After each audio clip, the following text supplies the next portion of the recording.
Hey, what's up, everybody? Make sure you like, comment, and subscribe, and follow us for more Third and Long content.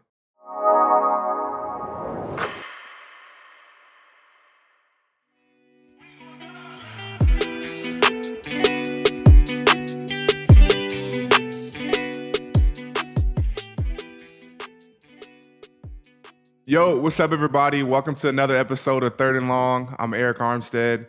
Thank you for your support. Thank you for following the show. Thank you for your likes, your comments. I appreciate your support. We appreciate it. And finally, happy to start episode with the win, man, getting a dub. Our first win of the season, beat the Colts 37-34. Was a close game. And that's typically how it goes in the NFL. They usually are close, but we found a way finally to get a win at our home stadium in front of our fans, in front of you guys, and found a way to get it done. Leading up into the week, our message to ourselves and everything that we talked about, as a team was really just find a way to finish, find a way to execute, and sticking together.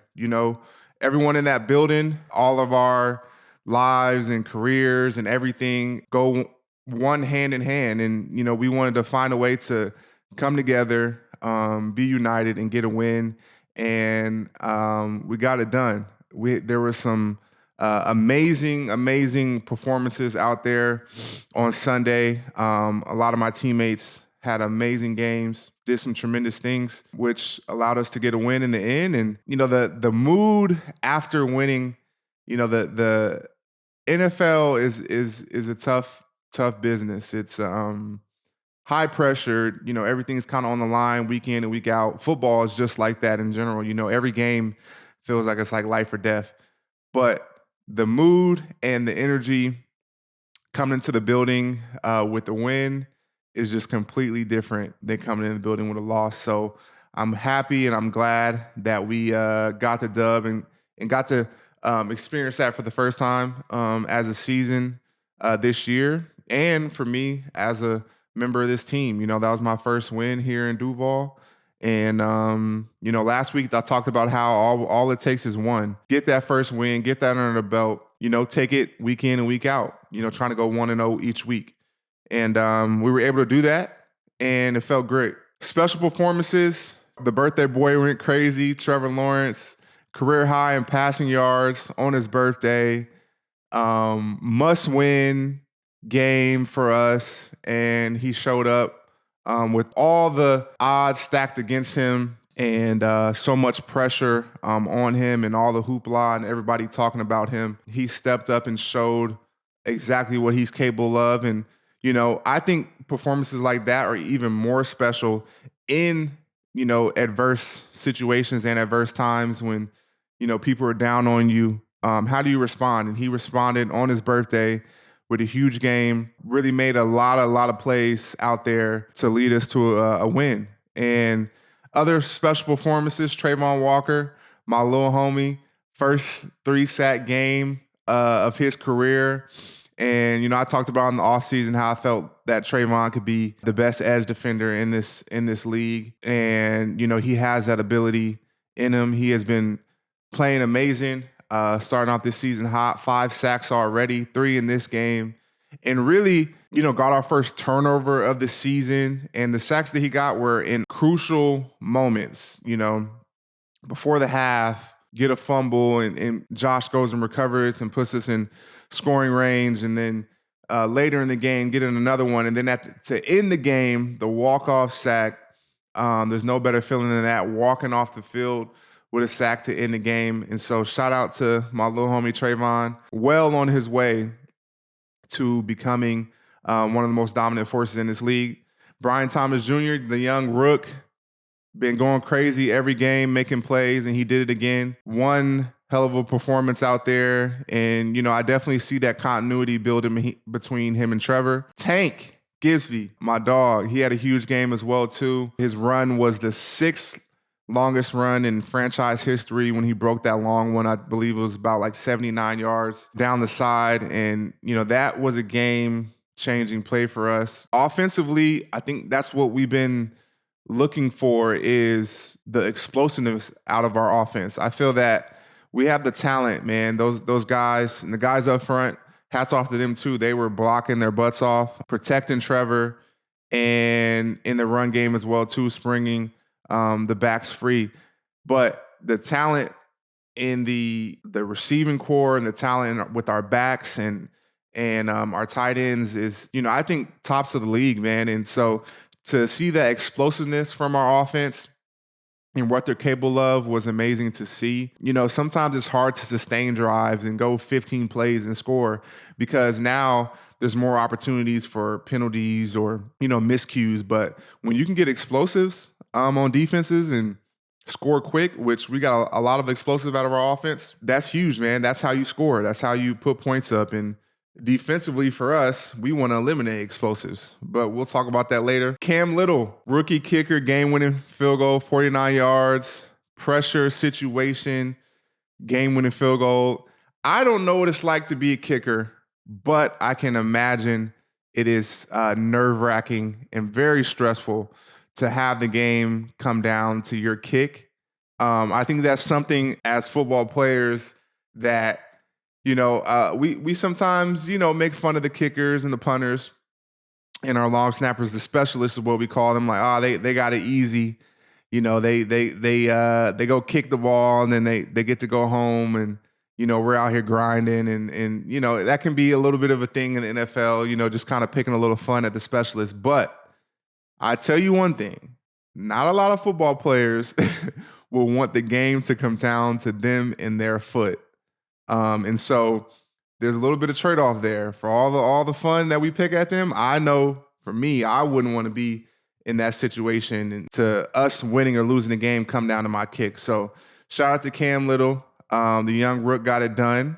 I'm sure he's going to have a whole ton of more of game-winning kicks later in his career. We're going to need it. This league is week in and week out, one-score games, and kicking and the specialists and what they provide is huge to the team and unparalleled. What changed this week that allowed us to get this dub? I don't really think much changed. I think that we went out there and we just found a way. And sometimes that's what you just got to do. You got to find a way. And there's definitely a lot of great things that we did. There's a lot of poor things that we did, but that's the game of football. And when it's all said and done, you got to find a way to win. And good teams who want to become great teams, who want to become legendary teams, find a way to win, regardless of how it looks, regardless of if it's not going your way at the beginning. And so definitely for us, it was just find a way to finish the game and get a win, whatever it takes, week in and week out. And winning does cure a lot, man. It's winning in the NFL is some of the best feelings. Losing in the NFL is some of the worst feelings, but winning in the NFL is some of the best feelings. When you can come together with a group of guys and go out there and lay it all on the line and get that dub and see your results paid off. It does cures a lot. It's a bit of a better mood around the facility. You go home and your wife and your family's a little happier. Post game is a little more exciting and happy, and people are smiling a little more. So winning does cure all in this league, and that's a feeling that we want more of. And getting this first one on our belts should just drive us to want that feeling more and more and more. Because it truly is a special feeling. Now, this early in the season, playing these division games, and you definitely have to be one game at a time and, look at it from that perspective. Once we get later in the season, then you can start, projecting like, oh, win this one, playoffs and all that stuff. But right now, the focus is one at a time, go 1-0 each week, fight and get us back to the level that we know we're capable of playing at, and for our record to show that with wins and losses. And that's what this is about. For me and my role on this team and how I want to have impact here, for my team and for my guys, I definitely need to play at a higher level. I'm on myself to get back to playing at the standard and the level I know I'm capable of. It's been a lot, coming off injury and transition, a lot of newness, and I'm getting there. I see flashes of the things, but down in and down out consistently playing at a higher level is something that I'm on myself about. And I hold myself to the highest standards, higher than other people, really can for me. I know what I want it to look like out there, and I know the standard that I hold myself to be a dominant player and for us to get to where we want to go and this defense and how, successful we want to be, I need to play at a higher level. I got to be more dominant.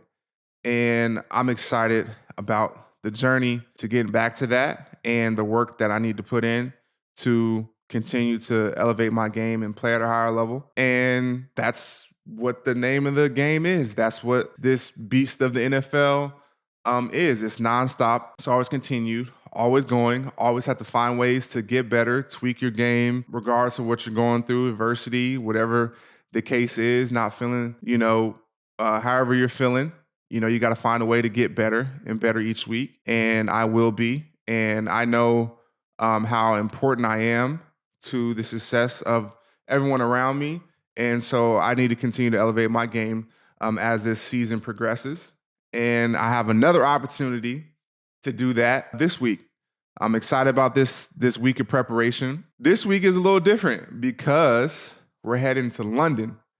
We got the Chicago Bears in London. It's going to be my first time playing in London. I'm really excited about it. I can't wait. These international games, I've been wanting to be a part of playing in London. I've been to London one time in my life, and just for a little bit, and it looked like a pretty cool city, but having the opportunity to go play there in front of the world, in front of international fans, is going to be an amazing experience. There's a lot I'm looking forward to.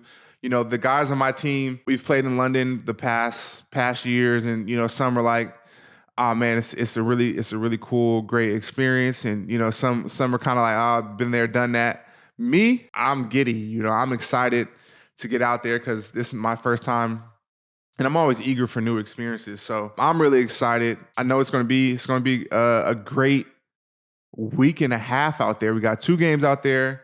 Not worried about the second game. We got the Bears on the schedule first. Caleb Williams, they're 3-2. They have some great players on offense. DJ Moore, great skill positions, good offensive line.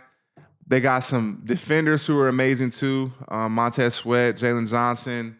Good team. They're 3-2, starting off their season very well.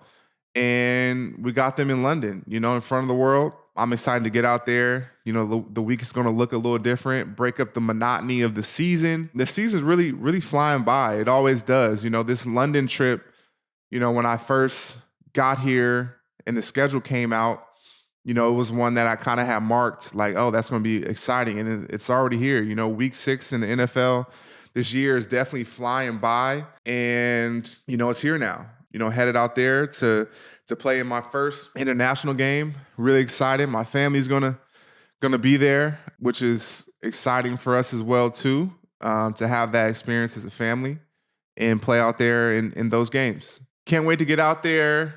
This is, a new experience for me, playing in a foreign country. I haven't had the opportunity to do that yet. And, today we had a conversation about security and safety over there in London. This is something that the NFL does whenever you're playing, in a different country, about the rules, different things to look out for. And London, from what I've heard, is a great city. Just like any other city, there are certain things that happen that you have to be wary for. Just like if you were here in the States, and there's certain areas where, crime might be higher, or, different things you have to look out for wherever you're at. You always got to be careful. But London is an amazing city, a safe city, and we had the opportunity to go out there and play in front of our fans. There's going to be NFL fans there, but there's going to be a whole lot of Jaguar fans there in London, in the UK. Really excited about that, to experience that vibe and that feeling from the people there and that culture. I really feel that football is in the NFL is really becoming an international game. It's a game that's traveling across borders. There's been a big, initiative for the NFL. I think over the past, quite some time now, they used to have NFL Europe there, years ago. But there's been a big initiative for the NFL to make football more accessible to international fans. I think football, is probably the largest, American sport for sure. But, there's other sports that I think travel across, borders. The NBA has done a great job of cultivating fans in other countries and really making it an international game. And I'm excited what the NFL is doing to make football an international game. The more and more people that we can teach about football and, learn about football and become fans of football, it's just going to make our sport better and better. If football players, start popping up around the world. We have a couple international players on our team and guys that I play with throughout the years from different countries, and football is growing in those countries, and those guys are getting better and better. And so it's just going to make our game even better and better. Speaking of being fans of this game and being NFL fans, I know that fans are passionate. That passion is deep rooted. This is years and years and sometimes decades and generations of love for your team and taking pride in that and having something to represent and having something to cheer for and root for and sometimes be mad at and be angry at. And it's really deep rooted. And that's great. We have an amazing game. Our fans who love the NFL are amazing. But throughout my career, I've seen a lot of fans, and for whatever reason, sometimes things get carried away and taken too far. The Bears, at their home game, there was a stabbing there. I've seen fights and different things happen at the games I've been at, and I know everyone is there enjoying themselves, having a great time. You love your team. When you win, you want to talk a little mess, lose, whatever the case may be. And there's a bunch of things that go on at these games, but just always keep in perspective, just how vital and important our lives are and the safety of everyone else at these games. And so be able to teeter that line and be respectful so that everyone can enjoy our game and everyone can go home, watch a great football game and go home, safe and happy. Just a reminder of that, man. These are things that we hate to see at stadiums and a game that being a part of, people are coming to watch you and be happy, and something bad and tragic like that happens. You never want to see that. Other things going on around the league. There's been a lot of conversation around NFL players, NFL PA, around media being in our locker room during work and these things. And, I've been in the league 10 years. I've had to deal with the media personally for a long time. I've had to deal with them in the locker room, and then things changed during COVID where they weren't in the locker room. Then there was conversations of, okay, now that you guys have been out of the locker room, should you guys just stay out of the locker room? Like, we've shown that it's possible to do without them being in the locker room. And, my kind of take on it is, one, the locker room is a sacred place, and the locker room is for the players. This is our workplace, and sometimes the locker room is the only safe space for us as a team, to come together and be around each other in our own natural environment and element,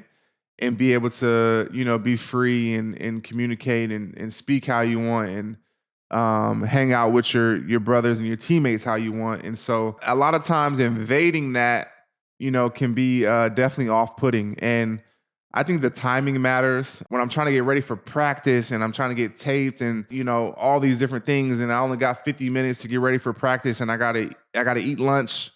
I gotta get taped. I gotta get treatment to get ready for practice. Is sometimes difficult to fulfill those obligations and want to talk. And on a different side, I really truly understand the importance of the media. And I hope a lot of guys do as well too, of how, without media outlets, those are the bridge between us, football, and then, the fans, and the people who support our game. And the reason, we make the money that we do is because of the fans and how many people love and tune in to what we do. And, the most important piece of that is what we do on the field in the game that people love, but media do assist in connecting fans to the game. And so I see both sides of it. I do think that if we showed that they didn't need to be in there and we were still able to get it done, I don't see why they have to be in there, especially if it makes us uncomfortable and we don't want to, if we want to keep our locker room sacred and keep our privacy and not us have to be uncomfortable and change in front of people and deal with, certain people. And, I've had some run-ins with the media, some certain media members throughout the years, and I've had some good relationships with some media members and people who come in and respect it. It's good, but some people come in, from different outlets, and it's like invasion of privacy, and it's like giving them access to where like that respect level hasn't really been earned, and now you're just making everyone uncomfortable and invading our privacy. And so I think it's definitely a big conversation that needs to be had. I think there's ways to do it. I think there's ways to have that separate and submit your request for who you want to talk to, and then we go and speak with you. That's us fulfilling our obligations. That's you, doing your job as well too. And that's us working together. So I do think there's solutions. And another thing, I've heard some media members throughout the years talk about how it's supposed to be convenient for them. And so they would rather us meet with them or talk to them at certain times. And, I didn't feel like that was very fair. And why are we trying to make things convenient for you, when, you want to talk to us and do your report and do your story? Like, I think the number one thing is us fulfilling our obligations, but also our comfortability with it, the timing of it, and also the location. And if players, and we constantly talk about it, if we're uncomfortable and it's affecting our comfortability in our workplace, in our sacred locker room, a locker room is for us, we're opening up the locker room to you, then it should really be about the players and how we feel about that subject. So that's how I feel about it. I know it's a big conversation going on, and we'll see what happens about it. But I do feel like it could get done with the closed locker room, and I don't see why we shouldn't do that. Other conversations going around the NFL, Josh Allen took a big hit in the game, and we saw him using smelling salts during the game. And so I know, it looks crazy. If you ever see people on the sideline sniffing this little white pouch, they're called smelling salts. You got to break them in half and unleash the salt and sniff them. My first experience seeing smelling salts, I thought that guys were doing something a little more than smelling salts. I didn't know what was going on. I thought some hardcore drugs were being done in the locker room. I was in 7th grade, and I took a little trip, unofficial, to Cal Berkeley. Might have been in 8th grade at the time. Took an unofficial to Cal Berkeley, went to the game. I went in the locker room, and I told Cam Jordan this last offseason. He was at Cal during the time. And guys are in there, they getting hyped. They sniffing these little pouches. I'm like, what the heck is going on? Like this, these dudes in here doing drugs before the game. I'm in 8th grade. I think like, the NFL is or college football is just crazy or wild. Like, oh wow, it's crazy. Like, I'm not gonna be one of them. And fast forward to 2024, if you see me before I go out on the field, I got me a little smelling salt too. I don't know what the ramifications of smelling salt are. I can only assume it's not that good for you. But when you need a little something to get you going and get you woke up, that's a little trick. Crack that little pouch, get your juices flowing a little bit, get you woke up and get you ready to go. So that's what that is. I know a lot of people might be like, what is that? But that's what that is. Transitioning to our next segment of the show, Self Scout, of course, where we get to watch some film, learn a little bit about the game, and highlight some of my teammates and some of my plays as well too. The first play I want to break down is Travon's sack in the second quarter before the half. And so we can get straight into it right here. First, our alignments. We're in something that we call a load front, where as you can see, I am over the center. You got Roy out wide over the tackle, and then Josh over there out wide to our right side. And then we got Devin right here covering this other guard. And then got Travon out here on this edge. And right here is a pass rush situation. Travon does a great job getting off the ball. Got a good get off on this play. On his first step, he takes 1-2, and then he gives this jab step. Anytime you get a jab step like that, it makes the defender move their feet, which gave him a better position for his power. And right here, he did a good job of using his hands, tight hands right here. He made contact and lifted the offensive lineman's hands up. And then from there, he went what I call as a strong left. So he went in with two hands and then finished with one hand to the left side, which gave him an edge. And then right there, he lifted the arm and then ripped through that shoulder. And the quarterback was right there, did a great job, had a great angle.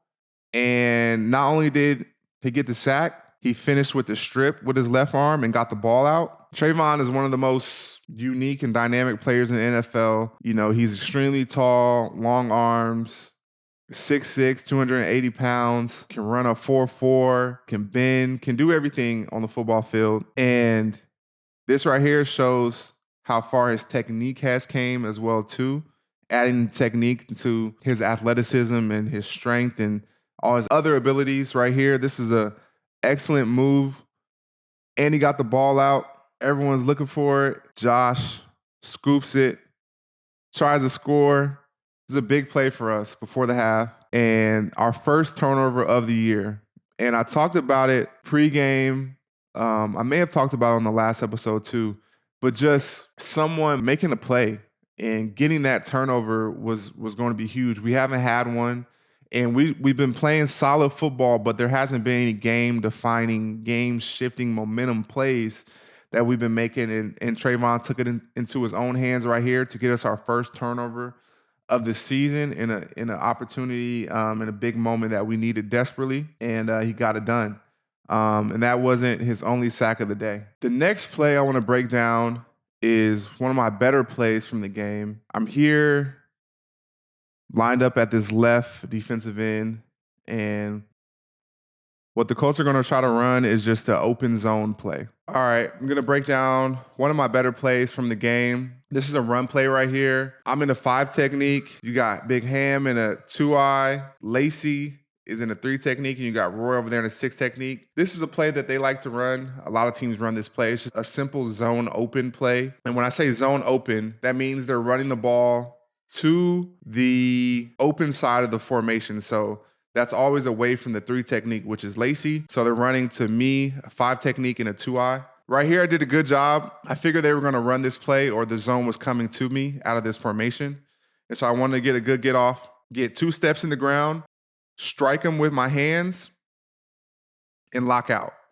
And once I got to that point, anytime you set the edge like this, the ball carrier has to cut back inside. And from right there, when you knock the edge back like that, the play is always going to be inside. That's what I've always learned, what I've always been coached and taught is that when you set a good edge like that, the play is always going to be inside. And so I never just want to set the edge. I always want to play a gap and a half. So I set the edge, and then I want to get off the block. So I used the arm over right here, locked him out with one arm, used an arm over to get to the ball carrier and get him down. Monteric and Roy right there to help me clean it up.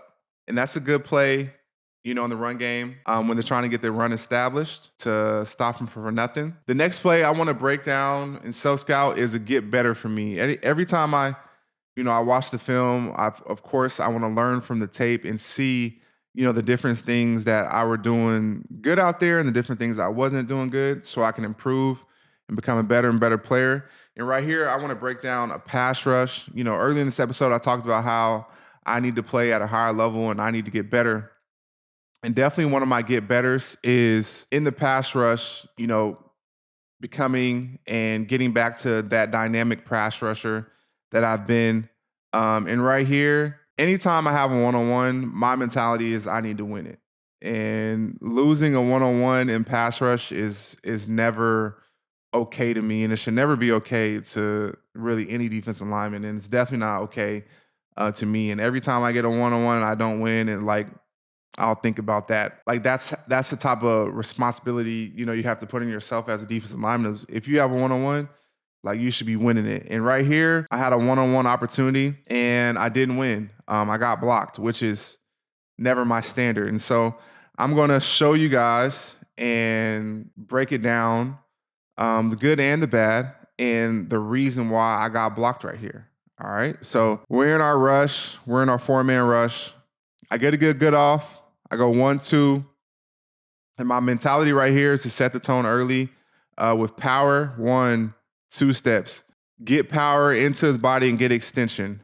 And the reason I lost this rush right here, this offensive lineman did a good job with his inside hand. When I'm trying to use my right hand to get extension and get power, he clamps down and punches with his inside hand on top of my right hand.